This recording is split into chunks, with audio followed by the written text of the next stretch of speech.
Boxing Ego here. If you like this video, make sure you hit the like button and also subscribe to the channel and hit the bell icon on the top of your screen to get notified when the latest new content drops. 1.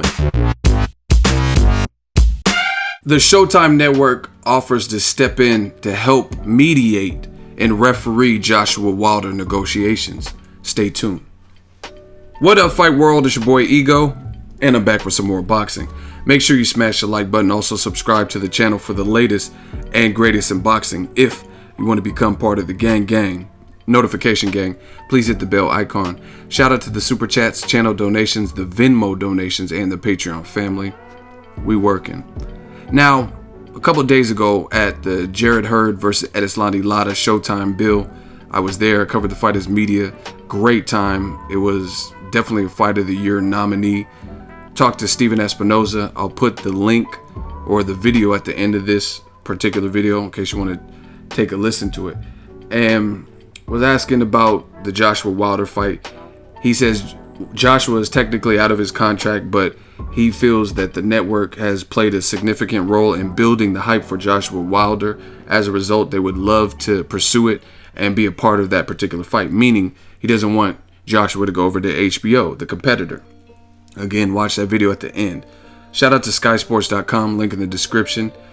Showtime has offered to step in and mediate this particular fight. Now, I did some videos yesterday. It was reported that a couple days ago, Anthony Joshua says we've put together a quote-unquote very good offer for Deontay Wilder that he should be over the moon about. If he were to get that offer at the same stage of his career, Joshua claims that he would be over the moon and thrilled to do a deal like that. And Wilder obviously didn't feel the same way. It was a flat rate from what's being reported, a flat rate of $12.5 million out of something that could be upwards of $100 million, maybe more. I mean, it just depends on how invested the fans are to it. So I did a video on Wilder's response. You guys have to subscribe, hit the bell icon to get all the latest updates. We've covered most of these things, but I'm just trying to get everyone caught up. Now, Sky Sports, again, shout out to them. Link in the description. They talked to Showtime president, exec, Stephen Espinoza. And it says both heavyweight champions fights are broadcast in the United States by Showtime, which wants to exert its clout to help agree a fight for the undisputed title. Stephen Espinoza told Sky Sports, "We do. We have a vested interest in both guys and feel attached to each." He goes on to say, "If we can help mediate it, we will. We have offered that. We are a key element of the negotiation." Right? If we can grease the wheels in terms of getting the deal done attractively to everyone, then we will do our best, Espinoza said. I have no doubt that this fight will happen. It could be the next fight, the second fight, or in the spring of 2019. I don't think we'll see a drawn-out negotiation because I see two fighters anxious to stage a worldwide mega fight. Deontay will make the decisions that suit him best, as will Anthony. But we have a long history with Deontay, a close working and personal relationship. The same is true with AJ, except the history is not as long.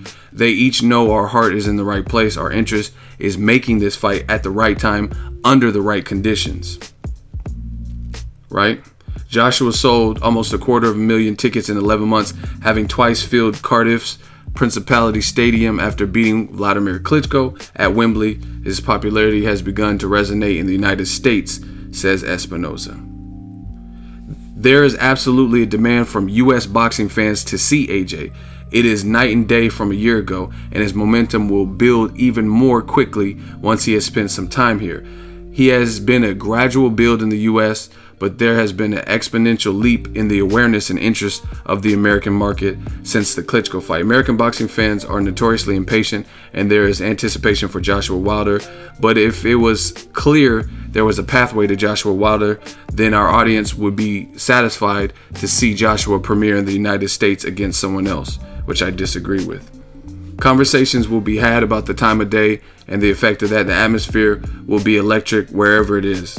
We haven't seen anything like AJ's live crowds over the past year, but there is a glamour and a glitz, a cash about a big heavyweight fight in Vegas. There is not a bad decision in terms of location or timing. The hope is that we're not talking about one fight. They are both relatively young, so we could grow this into a legendary rivalry.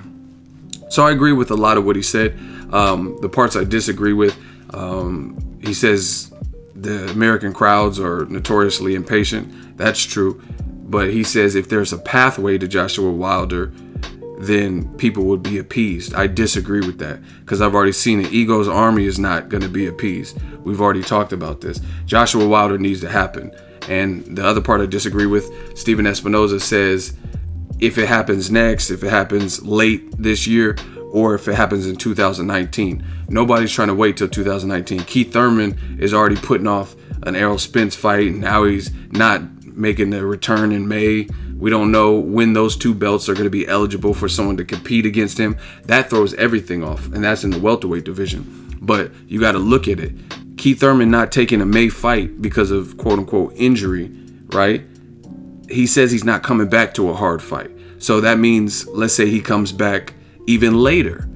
That pushes back his mandatory obligations, which is probably Sean Porter or Danny Garcia, you know what I mean? And it creates that ripple in the pond. Nobody's trying to wait for Joshua Wilder. It's already been over 2 years since Wilder first started really calling out Joshua. They've already beat the Luis Ortizes of the world. They've already beat Joseph Parker. The only other major threat that has built and proven himself is Tyson Fury. You got some up-and-comers, Tony Yoka, Joe Joyce, Daniel Dubois, but they're not there yet. They haven't been groomed, and we haven't seen them even fight a Bermain Stavern caliber opponent.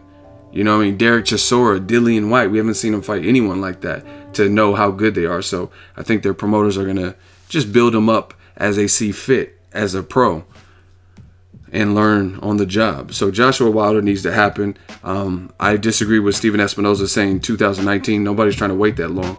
Eddie Hearn promised after the Carlos Takam fight last year that it will happen. It must happen in 2018. So it should really happen next, but at the latest, it needs to happen in 2018. I've already given my thoughts on the $12.5 million deal. I think it's bullshit. It's a flat rate. Why didn't Joseph Parker get a flat rate? Why did he get 33.5% or whatever, right? Doesn't really make sense, especially when the world is waiting Joshua versus Wilder. The fans are waiting Joshua Wilder more so than the Parker fight. Wilder's done more. He's been a champion longer than Parker. He's been a champion longer than AJ, right? And people always bring up but Wilder, he had the belt and he didn't unify. Well, boxing has politics and business. It made sense for Charles Martin to have his first title defense against AJ in the UK. That was the only way they could give him the millions of dollars that he got for that fight. Had he fought Wilder, he probably wouldn't have got millions because he wasn't no big star. But the UK, 20,000 people in attendance at the O2 Arena or wherever the fight happened, maybe it's possible that he can get that type of money. You know what I'm saying? Just different markets. But I have no doubt in my mind if Charles Martin and Wilder had fought at that timepiece or now, I think Deontay Wilder would beat him. So the fight needs to happen, and I think Team Joshua didn't realize the amount of pressure that they would be under, and now you have Showtime offering to mediate, to referee this whole situation, which adds more pressure as far as I'm concerned, because now there's really no excuse. Okay, you offered $12.5 million. Finkel, Deontay Wilder's manager, says they're going to counter you. Now Showtime's offering to help. They should be able to get this done. They were able to get Mayweather and Pacquiao done with the opposing network, HBO. There's no issue with drug testing that I know of. There's no issue with two guys being on different networks. So I don't want to see Joshua run the HBO with Eddie Hearn. This fight can absolutely happen. And just like Stephen Espinoza says in my interview at the end of this video, that Showtime has helped build this fight. So the fans are waiting for it. I'm gonna be real anxious to see what happens next. Let me know what you guys think. Drop your thoughts in the comment section. Showtime willing to help make Joshua Wilder a reality. Of course they would, because you know what I mean, it's a big fight and they want to have it on their network, so they're down to help, which should aid in any kind of delays or dilemmas that may currently be going on. Showtime is offering to assist. Make sure you smash the like button as always. Hate, comment, and subscribe. Till next video is Ego signing off. Deontay Wilder. I'm always going to put pressure on you. Know that. Talk about that. Where are we with negotiations? Eddie Hearn said this week that they're starting negotiations with Mr. Heyman. Can you speak on that? Yeah, there's discussion. questions, I'm torn. I see it both ways. I think there's a lot of momentum right now. You could go straight into the fight, but there's also reason, for Joshua to come to the U.S., fight once before doing a pay-per-view.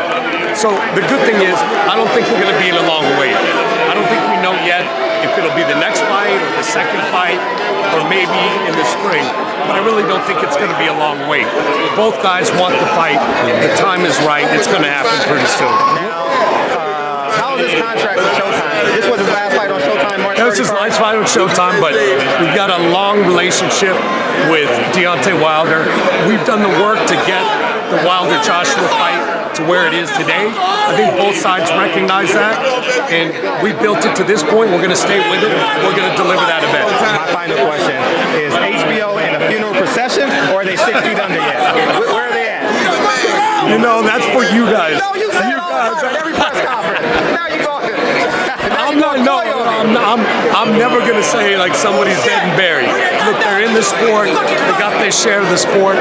We've had a phenomenal run. We're going to continue that. I mean, it's clear we're leading the industry in terms of the quality of the fights, the kind of matchups, the number of fights, and the commitment to the sport.